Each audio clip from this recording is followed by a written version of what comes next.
This is Module 6 for 575B, Part 2 recording. I went over my time limit, so you get another recording of me. Where were we? So we were talking about contracts, we were talking about your parent handbook, and what are some valid reasons that you might want to put in your handbook for a reason why you would cancel your child care contract? So a reason to cancel a child care contract would be to that if a parent regularly breaks the child care business's established rules. This is one of the reasons why you have your parent handbook, is so that you have your rules. It's very clear what they are. They're communicated orally and in writing. And when they break them, then you are able to cancel that contract that they have with you.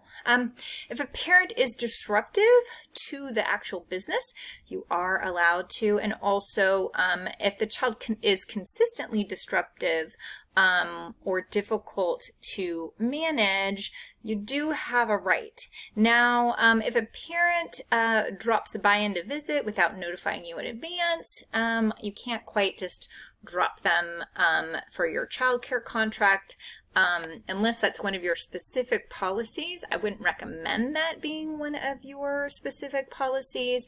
In general, Quality Child Care has an open door policy allowing parents to visit during business hours whenever they want. It's about a transparency, so that would be something that would not be a reason to one, make a rule, or to have them dropped from your thing.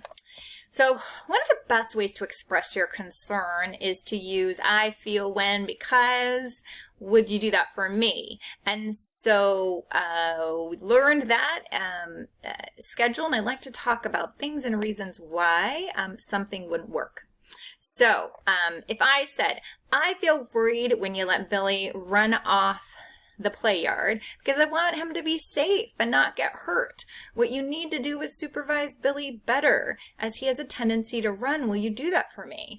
Well, this sentence is close, but not quite right. It's because I like the I feel worried part, but it's I feel worried when you let Billy run off the play yard. That's something that someone else can argue with you about. It needs to be more of, I feel worried when I see Billy at the edge of the play yard because I want him to be safe and not get hurt. So anytime you're putting like a you in there, probably is not really doing your I statement super well. Someone's not the best way. What if you said, you're supposed to watch the outside of the yard and I'm supposed to watch the playground? Can you do your job to keep the children safe? Probably not the best form of communication, right? We can knock that one right off our list. What about, I feel anxious to create a solution when I see children outside the yard boundaries because I do not want anyone to get hurt. What I want from you is to stand at the edge of the yard gate during free time. Will you do that for me? It was a very specific, that's the answer.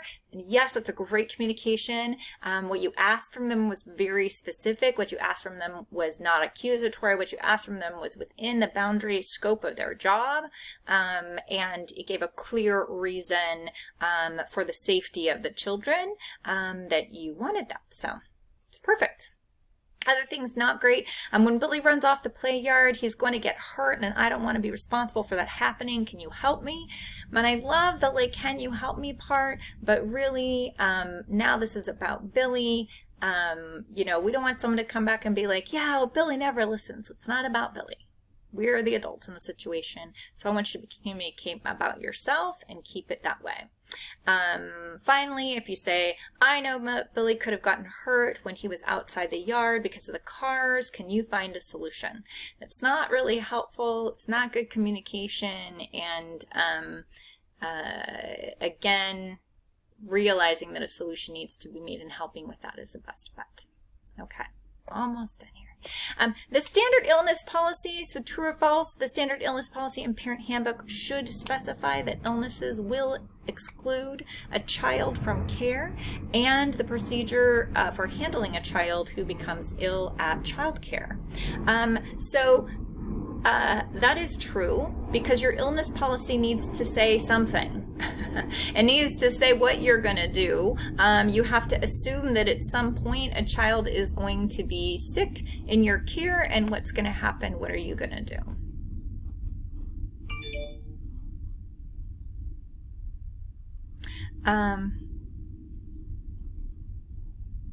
So that it can be enforceable. What are the essential components of an enforceable child care contract? So it has clearly articulated means for termination. This is to protect you and to protect them. So that has to be articulated. The terms of the contract, meaning the hours of the contract, all the fees associated, they have to be clearly articulated in there. All the parties should be named in the contract, including the children. That means you, parent, caregiver, who can pick up any of those things. All the people's names need to be in there. And then the signatures of all parties should be in ink. What isn't necessarily necessary is stuff that can change every day. You know, menus, stuff about toys that are there, but we want an enforceable contract. And finally, really the best way to express concern to a parent regarding the child's behavior in your care is, again, to talk about you, to say, I feel worried when Billy runs off the play yard because I want him to be safe and not get hurt. Much better than you need to teach your child to listen and not run up. Or I can't handle your child's behavior, he always runs off. Like, where are you going to go from there? But stating like how you feel and the reason why, it's a great start for that communication. So thanks for being here. It's been really exciting. I will end it here so you can finish up your quiz, and I look forward to more semesters with you. Thanks, everybody. Bye.